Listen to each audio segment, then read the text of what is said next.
Good morning. How are you all today? Welcome to Integrative Preparedness. Grab yourself a cup of something or other. Let's talk about AI and the dangers of AI. Do y'all use the AI? I know a lot of you probably do. Most of you probably don't. I don't know. But I mean, it has become intrinsic in the fabric of American life. A lot of students, what high school or college student is not getting through school now with Chat GPT, right? And it's being used in businesses and everything.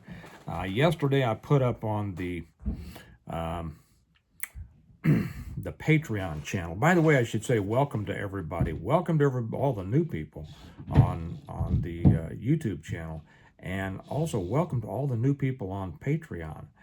If you're not with us on Patreon, we'd love to have you. The link is down below. It does cost you $1 a month, but it's more than worth that. And we are getting so many new people over there. It's great to have you. You find that over there you get a lot more than on the YouTube channel, and a lot more from people other than me. So if you're not with us, love to have you. You can join us at any time, and it's a great community. But yesterday I put up on the Patreon channel a speech given by John Lennox, one of my favorite people. If you're not familiar with John Lennox, he's a mathematics professor at Cambridge who debates all of the atheists, the agnostics, everybody. He is one of the most brilliant people I've ever heard speak. I could listen to him all day. But the one I put up yesterday was about AI and how it was the dangers of AI. Now he covered like everything, there's good and bad. It can be used for good and bad. You know what is good? Is food good or is food bad? Well, it's good in that it sustains us who use it properly, and it's bad and it's not it itself that's bad. But when it's used improperly and through gluttony, and you see these 1,000-pound people, they even make TV shows about these people, right? 1,000-pound people who, of course, have abused it. And so it's not the food, but it's the use of it, just like guns or anything else, right? But he he talked about the final dangers of AI. And it reminded me of a book that I had read many years ago. I'm back in the 90s, I think, called The Great Mambo Chicken and Transhumanism, or something like. I forget what it was, but it blew me away at the time. And it was talking about these people that want to download their personalities and their brains and everything into computers, and therefore live forever. As long as somebody keeps them plugged in, I guess, and keeps updating their file. And I just couldn't wrap my head around it at the time. I thought, wow, this is nuts. Well, of course, this is what people are talking about now. By the way, I should say, if you hear a bunch of racket up above, we're having new carpet installed, and I'm in the bunker. And so just imagine if it starts slamming around, which they have been, just imagine that it's, SHTF, and don't let a little noise bother you. But this is what Lennox was talking about. These people that do want to, they're trying to make themselves God, that they are elevating AI and the potential of AI to a God, and how it relates to revelation. I'm not going to get into that in this, but it does. You can make it relate to revelation. And should I? No, I won't. I won't go there. And of course, the danger's in that, right? They're creating. They think they are creating God. And the point that he made, and I'll throw this in right now, was that they are trying, to establish eternal life through AI, right? We who are believers already know we already have eternal life, so we don't need AI. But AI is interesting, and the extent to which you use it determines, whether it's helpful or harmful. So so I didn't know much. I know well, to say I know very little about AI is to, is to claim more than I do. I don't know squat about AI. I know how to spell it, but that's about it. So I asked my son, I said, what do you think? Well, of course, he just graduated high school. He uses GPT all the time. And I said, well, what can it do? He started explaining things, what it could do. So I gave him something that I didn't think it could do. So I said, okay, ask it to give me a synopsis or a review of the Stonemont series, okay, my series of books. Asked him, so he did, and I tell you, I don't know what he typed in there or search, but I tell you, it didn't take I don't think it took a minute to come up with, and for those of you who don't know, it's my books, the Stonemont series, 7 books, all right? So I said, give me a review or a synopsis of 7 books, okay? I'm going to tell you what it came up with. I'm going to read it to you. I had to upload these in 5 images because the way that he sent them to me, and it's not that he did it wrong, it's just that I don't understand. So the first one says, okay, now remember, for those of you who have read the Stonemont series, you tell me how close you think this came, okay? For those of you who haven't, shame on you. You need to read them. You'd love them, okay? But this kind of gives you an idea. It's been a while. It's been several weeks since he sent this to me. So I don't remember exactly what it says, but I'll remember it as I read it. Okay, it starts off, key points. Remember this is Chat GPT, just giving some prompts, review of the Stonemont series. The Stonemont series by Stephen C. Smith is a post-apocalyptic fiction series focusing on survival and rebuilding society. It follows the Wyatt family and their community at Stonemont after societal collapse, emphasizing traditional American values. Pretty good, right? So far, right? The series includes 3 books. Oh, well, okay. Well, it only did the first 3, so it hasn't gotten the last 4. The series includes 3 books, The Reversion, The Revival, and The Renewal, each exploring different stages of recovery. Okay, overview. The Stonemont series, I don't know why I didn't get the last 4 books. I don't know. Maybe I'll have him send it through again, do the whole series. The Stonemont series is set in a world where society has collapsed and the Wyatt family's home, Stonemont, becomes a refuge. It's a story about survival, not just enduring, but thriving and rebuilding a better society based on faith, family, and community. The series is known for its positive outlook, blending survivalist themes with a focus on American ideals like liberty and justice. Well, so far I'm pretty pleased, right? I'm not sure if I will continue to be pleased or not. We will see. But yeah, so far I think it's nailing it. Okay, series premise and setting. The series begins with The Reversion, the first book, where Jim Wyatt's family home, Stonemont, becomes not just a refuge, but a foundation for starting over after over 90% of the continental population perishes due to starvation, disease, violence, and societal breakdown. The narrative is set in post-apocalyptic America, where survivors must confront the challenges of rebuilding civilization amidst dangers like fanatical tyrants and resource scarcity.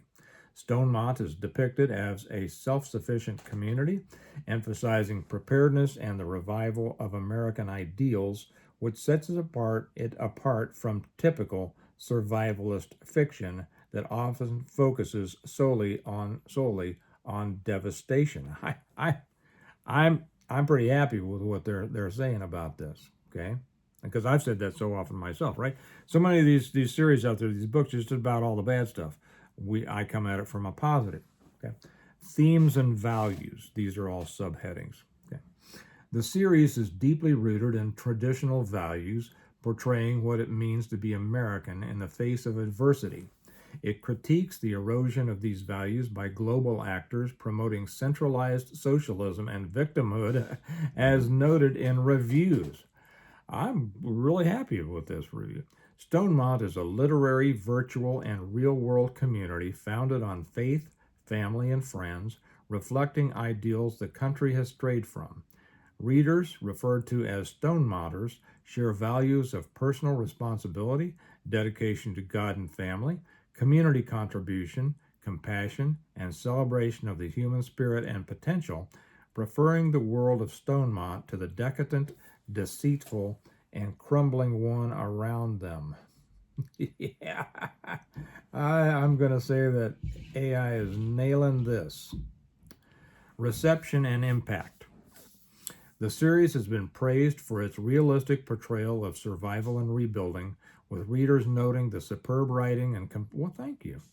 With readers noting the superb writing and compelling story. Reviews highlight the development of characters like Christian, Mike, and Naomi, with a realistic depiction of Stonemont's world, and the realistic depiction of Stonemont's world, with some readers stating they would rather live in this new world than our current one. The series is seen as a blueprint for revival, offering hope and fresh air into a genre often focused on devastation, with themes like cob building and preparedness resonating with prepper audiences. Yeah. Okay, as a wrap up, comparative analysis. This is the final thing they say.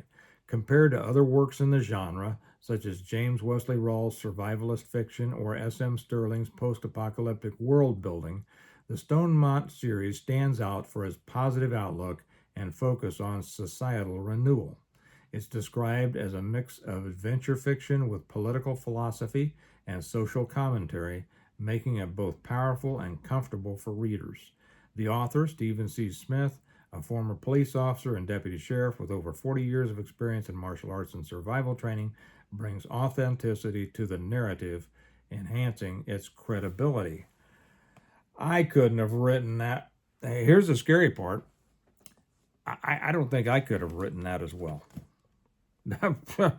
Maybe I should just have ChatGPT write my next book. No, I'm not going to do that because I enjoy the writing of it. Wow, what do you all think? What do y'all think about that? You Stonemonters out there, tell me what you thought about that. That was ChatGPT.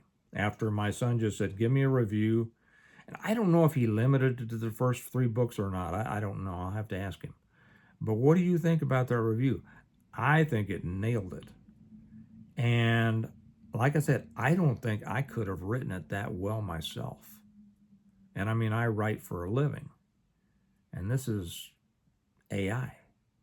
So what does that bring us to? Of course, we see that it's useful. Okay, I can see using it in my business as a promotional tool, right? In the past, I've designed all of my own covers, but I see that there's AI, can help me do that and probably do it a lot better than I did.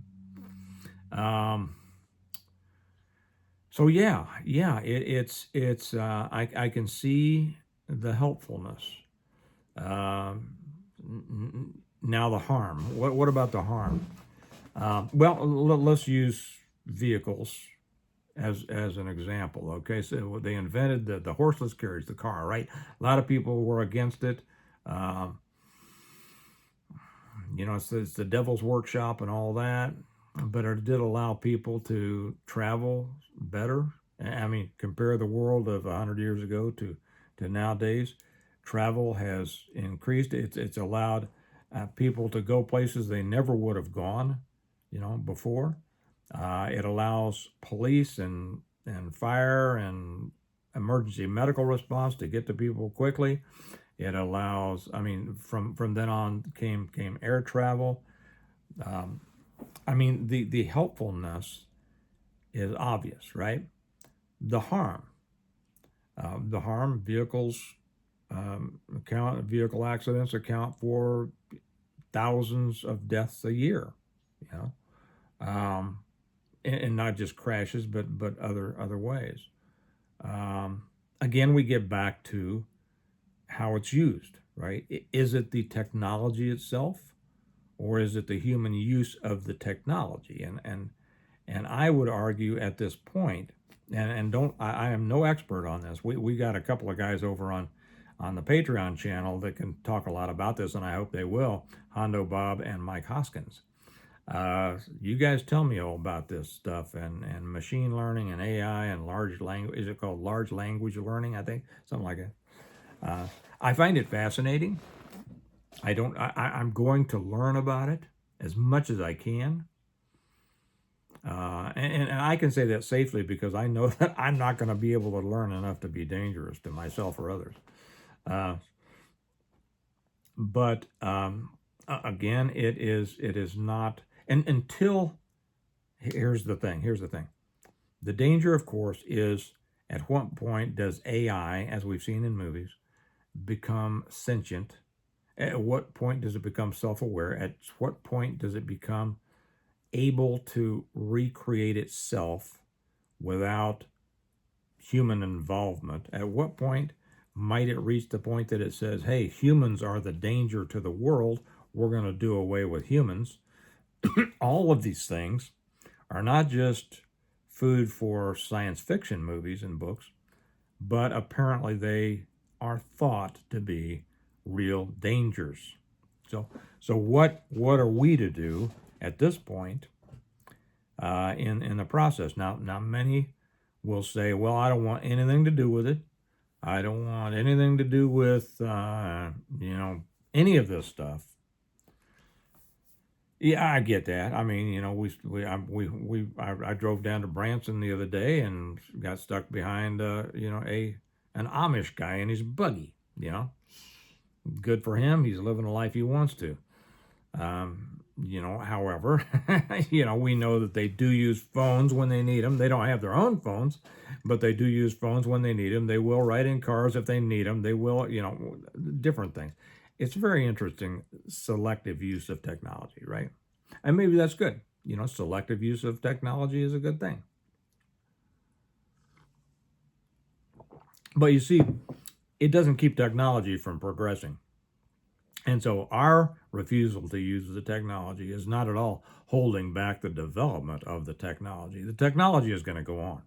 And so we are not guarding it against its potential danger by not learning about it and using it at least up to the point that we think, we're using it properly. And here's the dilemma, right? So is it helpful? Yes. Is it potentially harmful? Yes. What are the dangers? The dangers are just what I said. It might come to the point where, there's other dangers too. People will rely on it more than they rely on their own thinking, critical thinking skills. Will people stop thinking? Will people stop creating? Will people just leave it up to AI to do everything? Or is it going to lead us to guaranteed income, to where AI is doing everything, humans aren't needed anymore, and everybody's just going to get I don't know, a little bit in their Bitcoin account, to live however they want. And what's going to happen with that, man? We could go down that road miles, I guess, right? But anyway, my thoughts on it are this, and I just thought you all might, for those of you who have not dealt with ChatGPT very much, I thought you'd find it interesting to see how well it did reviewing my books and summarizing them. I think it nailed it. So what should you do? I don't know. I can't answer what you should do. You have to decide what you should do. I'm going to tell you what I will do. I'm going to learn as much about it as I can because it's a potential enemy. And know your enemy, right? If you don't know about something, you don't know how to deal with it. You don't know how to defend against it. And I know there will be some who will say, this is the beast. This is the beast system. I'm also not going to argue that. I could argue that. I could go real deep and argue against that. Is it the precursor? Could it be used? Yes, definitely. So, but so could everything else. I mean, radio, TV, the movies. It's all being used for the wrong purposes as well as the right purposes. Yeah. So that's I'm not going to advise you as to what I think you should do. I'm going to tell you what I'm going to do. I'm going to learn all I can, because if something is helpful, if it's a good tool, I should be able to use it. And if something is a potential threat, I should be able to know enough about it to at least give myself a chance in guarding against it. That's my thought, right? Okay. Well, I'm going to tell you, by the way, if you aren't familiar with the series that it did the review on, my books, let me tell you about them before you go. The Stonemont Series, 7 novels so far. I'm working on number 8.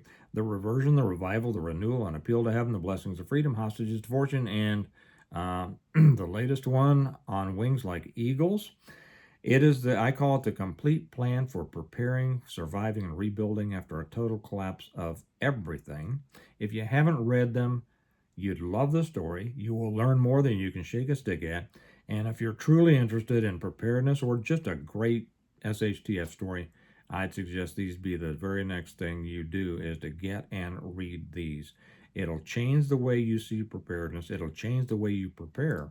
And I've even had people tell me it changed their lives in many ways. And that is so nice. And I don't take credit for that. I think God led me in the writing of these. I don't think I'm as good enough to write these myself. But however it happened, I give him all the credit. And you can get them a couple of ways. You can get them through Amazon. Links down below. They always have them. They get them to you quick. There's a better way that I love people to get them, but I want to give you a warning about it. Okay, you can get them directly from me through our website, stonemont.us, and that link is down below. And if you do it that way, a couple of things. First, I sign them for you. I write a note into you, and I love doing that because I love my relationship with my readers. You all have made me a success in this. In the world of writing, in the world of literature. I would never have dreamed that this would be the way that I make my living 10 years ago. And it is, and it has been just an amazing ride and an amazing life. But the thing is, so I love my relationship with you all, so I love being able to sign them, write a little note in there. We're able to pass on a savings when we send them out as a set.